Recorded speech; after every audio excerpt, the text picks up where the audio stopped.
Hello. Okay, so video 4. What I want to talk about here a little bit is about a couple of symptoms of complex PTSD that I think are important to talk about, and maybe they're not very well understood, so that's what I want to go into a little bit here. So what I want to talk about first is dissociation. My experience with dissociation is pretty extensive. When I was a teenager, I used to be pretty much completely detached from myself. You know, I had to be, really. So and I've always I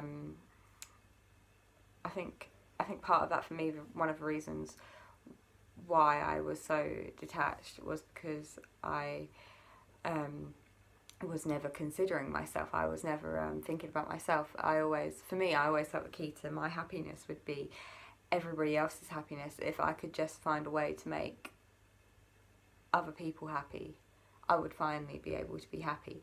And so I didn't really see myself. I didn't see myself at all. I spent my whole life thinking about others, and I have spent my whole life thinking about others.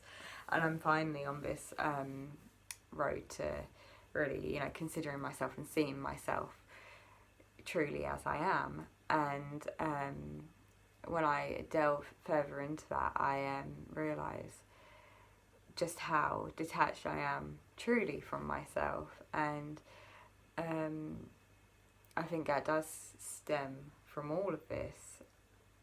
From very early on, I've been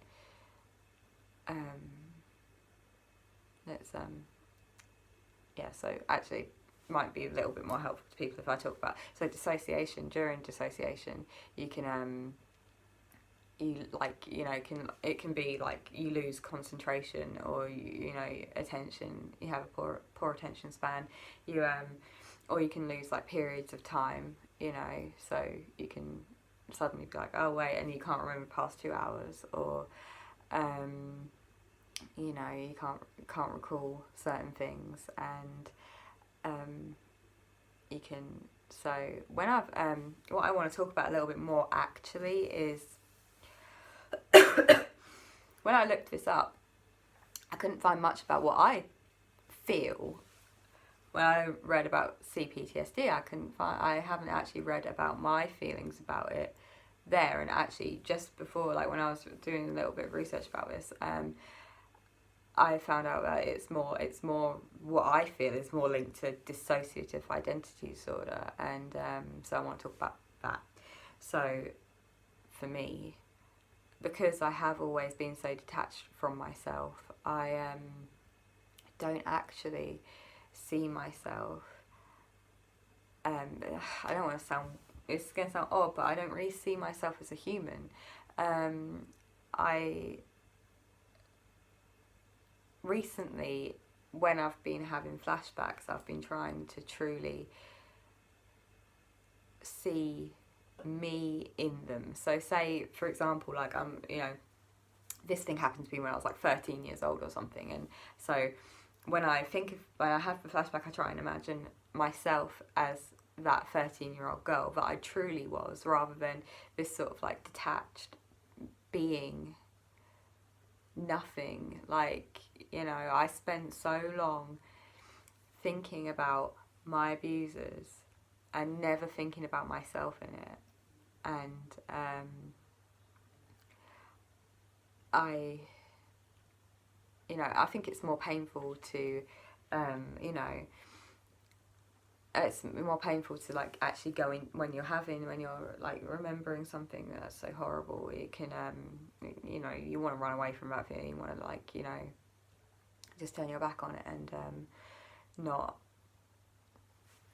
delve further into it. And what I've been doing recently is just trying to actually like, really enter that and, face it head on, like I am doing with everything right now. And I think that it's been helpful. I'm trying to I don't think I ever saw myself as a child, because I never felt like a child. I never so even though I know like you know, in my head, I know these things happened to me when I was a child or a teenager, for example, but I don't see that. I don't see me as a child. I think maybe it's just because it would be too painful to, or like maybe it's my brain protecting me from that, but I don't know. But I just, all I do know is that I don't see myself, and I'm starting to. I think I'm starting to get there. I'm starting to, you know. I remember, like, with one aspect of the abuse I've suffered, I was it was a while ago now that this happened, but like I never ever considered myself as the child that I was in that. And I remember once I actually because I'm not angry. This is something that's, again, you know, a little bit maybe, you know, slightly different with my story, and maybe other people couldn't relate to it, but I'm not angry about the fact I was abused. I don't feel anger about it. I was sort of born accepting it, really. As sort of like horrible as that sounds, but I was. I'm not, you know, for me, a lot of the therapeutic process, I mean, it was a little bit different because usually when you go to therapy, especially for being abused, you have to learn to forgive. Whereas I didn't need to learn to forgive. I didn't feel like I needed to forgive at all because I wasn't angry. I understood and I wasn't angry, and I already accepted it. So for me, that whole experience has been a little bit, you know, different. So I remember, going off track, I'm going to go back round to what I was talking about. I actually, like a while ago, for the first time, I actually thought to myself, you know, about one aspect of the abuse I suffered. I thought, who would do that to, you know, so again, I guess it was in my head, right? So who would do that to a 13-year-old girl? And that was a bit earth-shattering for me, really, because I don't usually think that way. And I was like, wait, who would do that? And I was seeing how wrong that was, you know, and how I was just a child, and I never see myself that way. I never felt like a child. I've always been, you know, I've always been told I'm so mature, and, you know, I've always, I guess I had to be. I guess I had to be this way, and I'm going off track. I don't know if this is making any sense, but I guess let's flip back around. Let's go to dissociation. So that's what I was feeling about it. My detachment. I haven't read much about that when it comes to complex PTSD. I think, like I say, my experience of it is more like dissociative identity disorder, a little bit, you know. And yeah, I think dissociation to some people seems like this big scary thing. It's obviously, it is you know, it is, I guess it is scary, but ultimately it's a survival tactic. If we didn't detach, if we didn't dissociate when we go through these things, we wouldn't be able to cope with it. It would be too much. And so, you know, it's through dissociation that you can survive. Obviously, your brain is still trying to do that. You know, your brain wants you to survive always. So, like, obviously I'm 26 right now, I'm not being abused, nothing's, you know, and my brain is still dissociating every now and then.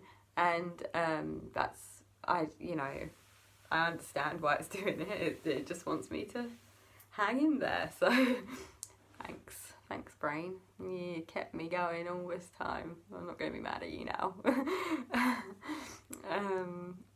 Yeah, this isn't making any sense. Oh my god, I don't feel like these videos make any sense. Oh, I really wanted these to be helpful, and I feel like I just sound like a crazy person. I feel like I'm not really doing much for people with complex PTSD here. I don't think I'm doing much. Oh Lord. Okay, what could I say to be helpful? This video is getting long as well. Oh my god. Okay, what can I say to be helpful? I don't know. Maybe somebody will get something out of this. Oh god. I think I might just end this one because I feel like I'm just like ranting. I was going to talk about another symptom as well, but I don't think my brain just isn't letting me get the words out properly, so I'll just end this one. I'll make another one. We'll start another one. Okay? Okay. Thank you again.